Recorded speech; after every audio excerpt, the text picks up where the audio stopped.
You're listening to Independent TV 7. Kindly click on the like button and don't forget to subscribe to our YouTube channel at Independent TV 7. Also, don't forget to click the bell icon to get more notification. Thanks for watching. Yeah, do not complicate the security situation in Southeast. SERG wants federal government governance. The Pan-Igbo Socio-Political Pressure Organization, the Southeast Revival Group, SERG, has warned the federal government and the five governors in the southeastern states not to take steps that could worsen the security situation in the region, saying that the cost of reckless utterances and unguarded actions may consume the zone. The SERG, in a statement signed by its president and national coordinator Chiwili Ezugu, said, if the federal and state governments continues to act or speak irrationally, the entire country will be worse for it. There is nowhere in the world that a people who have been nursing a feeling of injustice over the years is confronted with the coercive powers of the state without regrettable consequences. In case we have forgotten, the extrajudicial killing of Muhammad Yusuf, the founder of the Boko Haram Islamic sect, by the state forces was directly or indirectly led to the escalation of the terrorist activities destroying the economy of the northern Nigeria. Since the federal government failed to employ a carrot and stick approach early enough, we have seen insurgency in the north worsening as bandits and Boko Haram fighters compete for prominence in the whole country. Also, killer headers that President Muhammadu Buhari openly admitted that they are not Nigerians have slowly spread into the southern part of the country. We therefore warn that a declaration of a state of emergency in any part of the southeast will be counterproductive with their consequences. The deprived and excluded people of the southeast are already angry that the federal government carelessly failed to protect them from killer herdsmen when they needed security protection. The federal government the federal government's threat of a declaration of state of emergency in the region is already being seen as a rigging strategy ahead of the November 6 governorship election in Anambra State. It was even Malami that gave the statement. Buhari said he was not aware that there's going to be a state of emergency, or nobody deliberated that occurrence or that statement. If there's going to be state of emergency, government or federal government would know. Him as a president would know.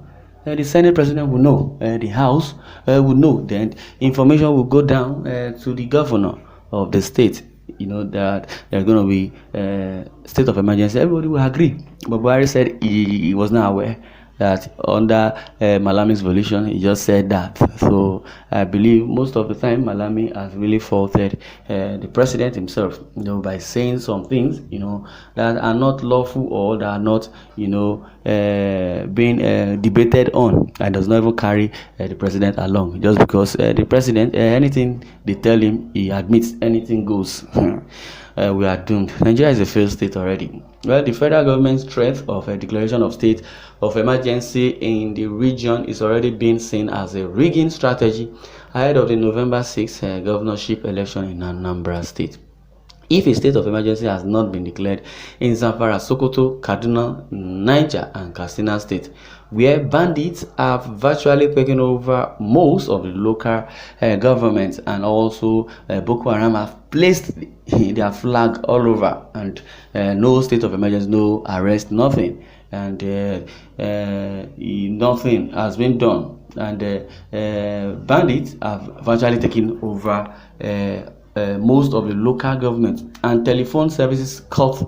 What is the justification for a threat to declare a state of emergency in eastern Nigeria? Except if they want to change the narrative they will tell us the indigenous people of Biafra that they want disturbing the peace of the nation. Why Anambra? The Imo state that we think, and the Fulani has changed the narrative, by employing machinery to destroy government formation or police formation. Have not been given a state of emergency just because of election is coming. What is election? November 6th. So these people do not, care about the citizens that they govern. That's why governor of Anambra State, said he wouldn't want to attend that meeting, and he did not attend the meeting, and he gave reasons why he didn't attend the meeting. That the Southeast governors meeting that held days back, he never wanted to attend because he knows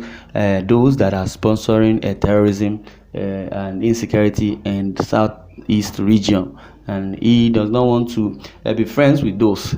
And when it comes to state of emergency, it can't really work, and that is why this person has debunked Malami and saying it can't really work. So before you lay claim and lay a state of emergency in Anambra State, it's rather go back to the northern state and give a state of emergency.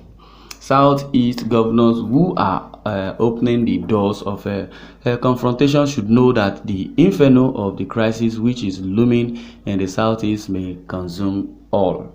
And them also, if northern governors and clerics can visit bandits, negotiate with terrorists, and even grant amnesty to killers of our sons and their daughters in the armed forces, what is the big deal in dialoguing with youths of the Southeast who have been crying for justice in the region?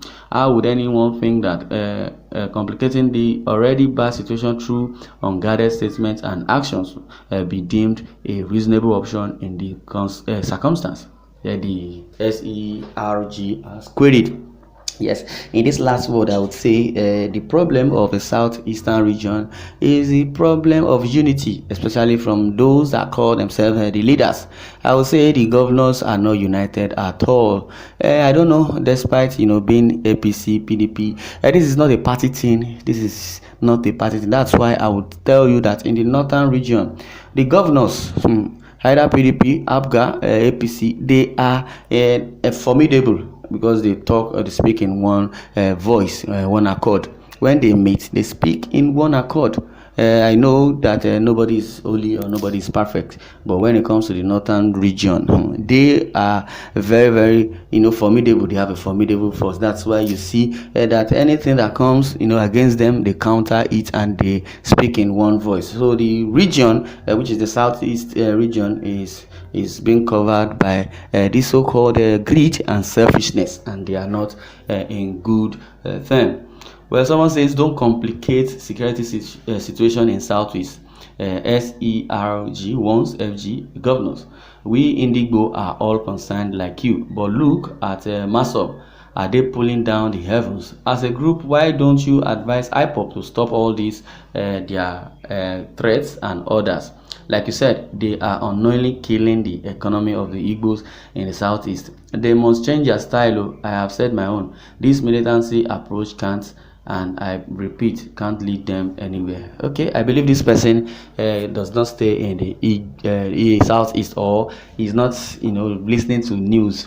According to what you have reported, I believe you are giving us a assertion or fact, or I wouldn't call it opinion, because this is what you already know, but they need to tell you that the militancy that you have mentioned, IPOP is not a militant group, and they have never committed any havoc against any government formation.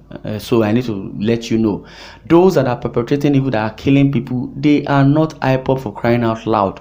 When would this Igbo Mumu understand this? Because there are some that don't even understand what is really going on, what is politics and what is political love. Because those that are being, invited or employed to destroy others and to kill people, they are machineries. I would say they are being, given IPOP inscription. When they catch them or when they arrest them, they will claim they are IPOP, and which is not.